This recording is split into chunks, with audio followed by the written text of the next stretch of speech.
video kedua untuk bab pemenuhan kebutuhan dasar pada lansia. Oke, seperti yang sudah saya sampaikan ya, sorry kalau bahasanya belepotan. Jadi seperti yang udah saya sampaikan di video sebelumnya, kalau hari ini, bukan hari ini sih, di video selanjutnya ini kita bahas tentang pemenuhan kebutuhan psikologis. Jadi sedikit kita review ya, kalau kebutuhan segitiga Maslow di materi KDM kalian pasti sudah mendapatkannya. Yang pertama adalah fisiologis, kemudian yang kedua kebutuhan psikologis, kasih sayang, rasa aman nyaman, kemudian harga diri, dan juga aktualisasi diri.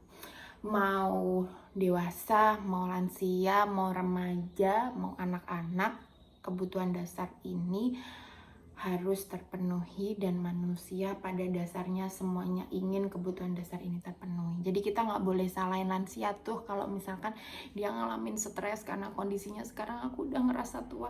Kita nggak boleh salahin dia gitu loh guys. Sorry, ada suara motor ya. Jadi gini anak-anak, kalau kita bahas masalah kondisi psikologis tuh kompleks ya. Jadi psikologis itu kita nggak bisa bahas lingkupnya seperti kondisi fisiologis. Kalau fisiologis tuh masih kita bisa usahakan gitu loh. Kalau psikologis itu kita nggak bisa ngasih batasan ini begini, enggak. Karena setiap lansia tuh punya kompleksitas masalah psikologis sendiri-sendiri. Ini kita bahas yang tentang yang mungkin umum ya kita dapatkan di lingkungan sekitar kita gitu. Oke. Kondisi psikologis ini kan sebenarnya lebih arahnya ke personality. Jadi lebih ke personal, bagaimana sih kita siap nggak sih menerima peran atau kondisi kita sekarang gitu. Misal, si lansia ini dulunya bekerja, dia mempunyai power yang luar biasa nih, gua nih pemimpin gitu loh. Terus tiba-tiba dia harus pensiun atau mengalami masa purna. Mau nggak mau dia pasti akan mengalami fase yang namanya post power syndrome. Ganggu nggak sih menurut kalian? Terganggu nggak sih psikologisnya? Pasti itu nggak mungkin enggak, karena mau nggak mau dia pasti akan merasa kenapa sih aku sekarang kayak nggak berguna banget, terus sekarang kok aku cuma gini-gini aja, padahal aku masih bisa loh bekerja. Nah, tetapi kan memang batasan usia di negara kita itu ada batasan usia pensiun, dimana ya udah kalau pensiun berarti kan aktivitasnya udah berbeda gitu loh, lebih sekarang aktivitasnya di rumah. Nah, di situ bagaimana peran kita sebagai seorang caregiver atau pendamping lansia, atau mungkin kita sebagai anggota keluarganya. Jadi di situ peran kita adalah sebagai pendamping, pendengar yang baik. Dalam kondisi post power syndrome, kita nggak bisa menjadi pembicara yang baik untuk lansia-lansia ini ya, karena sekali lagi lansia-lansia dengan kondisi post power syndrome, ketika kita kok berusaha menjadi pembicara yang baik, sudah selesai.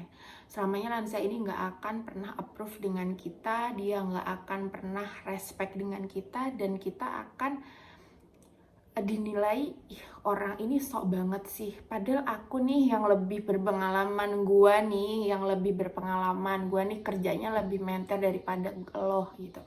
Lansia pasti akan berpikir seperti itu. Jadi di kondisi seperti ini, peran kita adalah sebagai seorang pendengar yang baik dan juga pendamping yang baik, dengan cara nanti kita beri masukan secara perlahan-lahan. Dengan cara apa?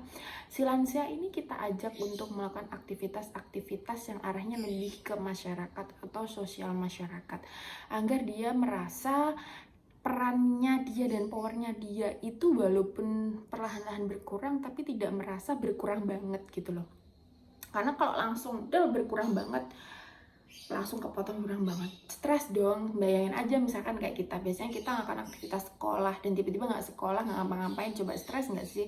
Pasti stres gitu loh. Jadi ya mau nggak mau ya kita harus bisa menjadi pendengar. Sekali lagi kita harus mampu menjadi pendengar dan juga menjadi pendamping yang baik kayak gitu. Kemudian si lansia ini kita arahkan menuju kegiatan-kegiatan yang lebih arahnya ke sosial masyarakat, dimana di situ nanti mungkin si lansia ini bisa menyalurkan apa yang menjadi bakatnya, hobinya, atau mungkin kegiatan sosial kemasyarakatannya yang memang bisa dia ikutin seperti itu. Dan yang lebih kompleks lagi itu kalau masalah psikologis nanti terkait sosial ekonominya.